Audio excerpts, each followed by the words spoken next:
Prime time का आज की सबसे बड़ी खबर दिल्ली से है, जहां शराब घोटाले पर घमासान छिड़ा हुआ है। नमस्कार, मैं हूं आपके साथ प्रिया सिंह सोमवंशी। मैं आपको बताऊंगी क्या सिसोदिया गिरफ्तार होंगे, इसके अंदर की जो इनसाइड स्टोरी है उसकी हर एक डिटेल आप तक पहुंचाऊंगी। नमस्कार, बहुत स्वागत है आपका। आपके साथ मैं हूं ज्योत्सना पाटनी। सबसे पहले आपको दिखाएंगे कि दिल्ली के शराब घोटाले पर सबसे लेटेस्ट और सबसे विस्फोटक इंटरव्यू, वो इंटरव्यू जिसमें डायरेक्ट प्रधानमंत्री नरेंद्र मोदी पर टारगेट किया गया है। तो देखिए, बड़ी खबर यह है कि देश भर में आजकल दिल्ली के एक घोटाले की चर्चा हो रही है। शराब घोटाले पर सीबीआई एक्शन में है और अब ईडी की भी इसमें एंट्री होने वाली है। इस घोटाले की एफआईआर में आरोपी नंबर 1 दिल्ली के डिप्टी सीएम मनीष सिसोदिया ने आज इंडिया टीवी से बातचीत में जांच को लेकर डायरेक्ट प्रधानमंत्री मोदी पर हमला बोला। सिसोदिया ने कहा कि जांच बहाना है, केजरीवाल निशाना है। ये जांच सिर्फ 2024 का लोकसभा चुनाव जीतने के लिए की जा रही है। मोदी की कुर्सी को केजरीवाल से खतरा है। केजरीवाल का रास्ता रोकने के लिए जांच एजेंसियों से कार्रवाई करवाई जा रही है। सिसोदिया ने दावा किया कि वो बेदाग हैं, ना तो उन्होंने कोई घोटाला किया और ना ही कोई फायदा उठाया। दिल्ली एक्साइज पॉलिसी में कथित घोटाले के आरोप में सीबीआई ने एफआईआर दर्ज की है। दिल्ली के उप मुख्यमंत्री मनीष सिसोदिया को आरोपी नंबर 1 बनाया गया। आज तो लुकआउट सर्कुलर भी जारी कर दिया गया इनके लिए। हमारे साथ मनीष जी हैं, इनसे बात करते हैं। मनीष जी, आप ये कहते थे कि पूरे देश में जो पॉलिसी एग्जिस्टिंग है उससे अच्छी पॉलिसी हम बना रहे हैं, और पॉलिसी बनाने के साथ ही विवाद शुरू हो गया और ये आरोप लग रहा है कि आपने तो बहुत बड़ा भ्रष्टाचार किया है इसमें।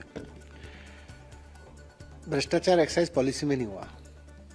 भ्रष्टाचार एक्साइज पॉलिसी के ना बनाने में हुआ, ना इसके इम्प्लीमेंटेशन करने में हुआ। आज मैं फिर से कह रहा हूं कि पूरी ईमानदारी से पॉलिसी लागू की गई और इनको जितनी जांच करानी है करा लें।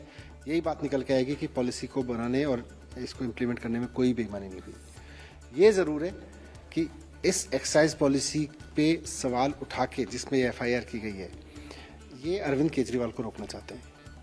ये चाहते हैं कि अरविंद केजरीवाल की जो लोकप्रियता बढ़ रही है, अरविंद केजरीवाल जी की जो स्वीकृति बढ़ रही है पूरे देश में, कि ये आदमी है जो शिक्षा पे काम करता है, ये आदमी है जो स्वास्थ्य पे काम करता है, ये आदमी है जो स्कूल बनवाता है, ये आदमी है जो बेरोजगारी पे, महंगाई पे बात करता है, उसका समाधान देता है। इसको किसी तरह से रोक लो, नहीं तो 2024 का चुनाव मुश्किल हो जाएगा। दिल्ली सरकार के चीफ सेक्रेटरी के द्वारा भी जांच करवाई गई थी इसमें, और उसमें भी पाया गया कि दोषी है। एलजी ने 11 अधिकारियों के खिलाफ कार्रवाई की है। सीबीआई तो बाद में आती है, लेकिन उससे पहले दिल्ली सरकार के खुद अधिकारी मान रहे हैं कि इसमें गड़बड़ी हुई है। ये आरोप लगा है कि आपने बिना परमिशन के 2 बार लाइसेंस फी बढ़ाए बगैर उनको 2-2 महीने का एक्सटेंशन दे दिया। देखो, ये सब आरोप तो सब अब जांच में आ जाएंगे, गलत है कि सही है ना। अब तो जांच हो रही है, अब इस पे जांच होने दो और वहीं बात कर लेंगे इस पे, क्योंकि हर चीज़ पे अब आएगी बात। पर मेन बात ये है कि अगर आपका इंटरेस्ट इतना ही है कि सब एक्साइज में बड़ी चोरी हो गई दिल्ली में, तो मैंने भी सीबीआई को एक चिट्ठी लिखी है कि भाई एक्साइज में बड़ा नुकसान हुआ। एलजी साहब से किसी ने 2 दिन पहले उन्हीं की मंजूर पॉलिसी पे यू टर्न लेवा दिया। उसकी जांच करो कि एलजी साहब की क्या मजबूरी हो गई थी कि 2 दिन पहले उन्होंने अपनी ही मंजूर पॉलिसी पे 2 दिन पहले यू टर्न ले लिया एक्साइज पॉलिसी लागू होने से पहले, और जिसकी वजह से नुकसान हुआ। कर लो उसको भी शामिल इसमें जाँच में, पर नहीं करेंगे। क्यों नहीं करेंगे? क्योंकि इनका एक्साइज में चोरी की जांच में कोई इंटरेस्ट नहीं है। इनका इंटरेस्ट केवल अरविंद केजरीवाल को रोकने में है। अगर इनका इंटरेस्ट होता कि एक्साइज चोरी की जांच रोकनी है, तो ये इसकी जांच कराते, जो मैंने कहा था भी कराते, और ये इसकी भी जांच कराते जो मैं आज कह रहा हूँ कि भैया गुजरात में 10,000 करोड़ की चोरी हो रही है हर साल एक्साइज की, और आपके ही लोग करवा रहे हैं। और फिर सबूत भी है कि लोग मर रहे हैं। जिस गुजरात में आप कह रहे हो शराबबंदी है, वहाँ शराब पी के लोग मर रहे हैं, जहरीली शराब पी के। तो कहीं तो कुछ गड़बड़ है, जाँच कराओ ना। अगर 10,000 करोड़ की चोरी की जाँच करेंगे तो ज़्यादा अच्छा होगा, लोगों की जान भी बचेगी। प्रधानमंत्री जी अभी थोड़े दिन पहले एक सड़क का उद्घाटन करके आए। हजारों करोड़ की सड़क बनी है वो। उस हजारों करोड़ की सड़क को प्रधानमंत्री जी उद्घाटन करके आए और 5 दिन के अंदर अंदर वो खंडर में बदल गई, टूट गई, धस गई। उसमें घोटाला नहीं है, उसकी सीबीआई जांच भी नहीं होनी चाहिए, इसकी ईडी जांच भी नहीं होनी चाहिए। क्यों? ये वो तो इनके लोगों ने की है। उसकी जांच करा। अगर भ्रष्टाचार की जांच में इंटरेस्ट होता तो उसकी जांच हो रही होती। आपको क्यों लगता है अरविंद केजरीवाल को क्यों घेरेंगे अभी? इससे क्या मतलब है? अरविंद केजरीवाल ही आज देश में ऐसे नेता हैं। आज देखो, देश में 2 नेताओं की बात हो रही है, अरविंद केजरीवाल जी की और मोदी जी की। मोदी जी 24 घंटे सोचते रहते हैं किसके घर सीबीआई भेजूं, किसके घर ईडी भेजूं, किसके घर नोटिस भेजूं, किसकी सरकार गिराऊं, सीबीआई से किसको डराऊं, किसको पैसे से खरीद दूं। मोदी जी 24 घंटे आजकल यही प्लान करते हैं। इधर अरविंद केजरीवाल हैं जो 24 घंटे प्लान मोदी जी को क्या खतरा है? मैं बता दूं पहले, उधर अरविंद केजरीवाल हैं जो 24 घंटे प्लान करते रहते हैं, यही उनसे खतरा है कि 24 घंटे आदमी ऐसा आ गया है जो सोचता रहता है स्कूल कैसे बनवाऊं, अस्पताल कैसे बनाऊं, काम कैसे करूं, अपने मंत्रियों से काम कैसे कराऊं। मोदी जी सोचते रहते हैं अपने मंत्रियों से सीबीआई के छापे की कैसे लिस्ट बनवाऊं। अरविंद केजरीवाल जी सोचते रहते हैं अपने मंत्रियों से बेरोजगारी के समाधान के लिए रोजगार बजट कैसे बनवाऊं। यही अंतर है और यही खतरा है। आपकी पार्टी के द्वारा ये कहा जा रहा है कि 2024 अब मोदी बनाम केजरीवाल होगा। क्यों, किस आधार पे आप लोग कह रहे हैं? ये एक सवाल बनता है कि लोकसभा में आपके एक भी एमपी नहीं है, 272 आप जीत लेंगे 24 में। लोकसभा में एक भी एमपी नहीं है, लेकिन राज्यसभा में 10 भी पहुंच गए हैं इस दौरान। और आज पूरे देश में दिल्ली में लोगों ने काम होते देखा, दिल्ली में लोगों ने एक मौका केजरीवाल को दिया, इसी तर्ज पे पंजाब में मौका दिया, आज गुजरात में भी यही बात उठ रही है। आप देखना, आज ये सवाल खत्म कर दिया है लोगों ने कि मोदी वर्सेस हु। लोग कह रहे हैं मोदी जी नहीं चाहिए, 24 घंटे सीबीआई ईडी पीडी देखने वाला, सोचने वाला, सरकार गिराने की सोचते रहने वाला नेता नहीं चाहिए। अब ऐसा नेता चाहिए जो 24 घंटे उनके बच्चों की पढ़ाई पे सोचे, स्वास्थ्य पे सोचे, रोजगार पे सोचे, महंगाई पे सोचे। इसलिए लोग कहने लगे हैं कि एक बार एक मौका केजरीवाल को देंगे इस बार। और सर, अगर एफआईआर की बात करें तो उसमें जो मनी ट्रेल और बाकी चीज है, आपको लगता है कि ये साबित कर पाएंगे वो लोग? कुछ है ही नहीं, साबित क्या करेंगे? एक कंपनी ने दूसरी कंपनी के कोई आपस में लेन देन है, उसको मेरे पे क्या साबित करोगे? मेरा क्या लेना देना है?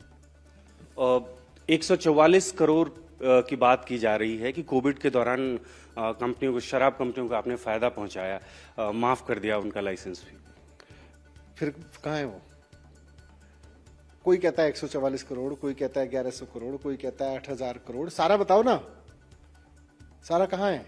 एफआईआर में लिखते हो कि भाई 1 करोड़ 2 कंपनियों के बीच लेन देन हुआ, उसकी जांच करेंगे। कर लो, उसकी भी कर लो। 144 अगर कहीं हुआ है तो उसकी भी कर लो। 144 करोड़ का घोटाला कहीं हुआ है तो 8000 करोड़ का घोटाला वो कहते हैं बीजेपी के नेता वो हुआ है, उसकी भी जांच कर लो, सबकी करो। पर हमको पता है कि आपका जांच वांच में कोई इंटरेस्ट नहीं है, जांच तो बहाना है, अरविंद केजरीवाल निशाना है।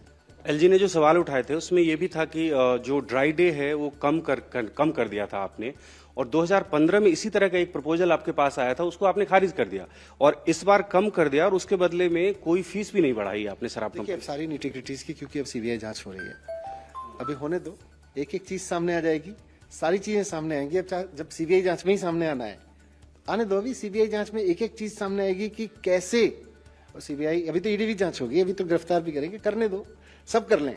क्या लगता है आपके पास कितना वक्त है? आप लोग बार बार कह रहे हैं कि 2-3 दिन बाद में गिरफ्तार कर लेगी, कुछ है जानकारी? ये तो प्रधानमंत्री जी 24 घंटे ये हिसाब किताब लगा रहते हैं किसको कितना वक्त देना है।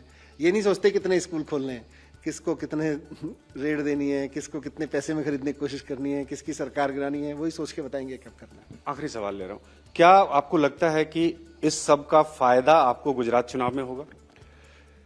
इस सब का फायदा किसी को हो, देश को नुकसान हो रहा है।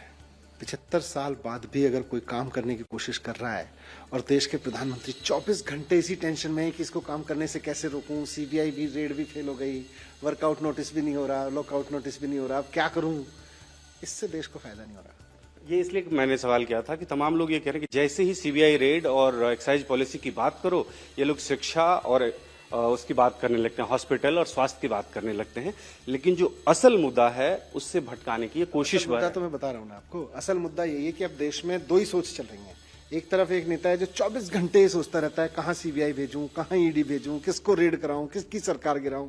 एक नेता है जो 24 घंटे ये सोचता रहता है अरविंद केजरीवाल कितने स्कूल बनवाऊं, कितने कॉलेज खुलवाऊं, कितने अस्पताल बनवाऊं, इलाज कैसे कराऊं, बेरोजगारी कैसे रोकूं, महंगाई कैसे रोकूं, और कर रहे हैं उस पर काम।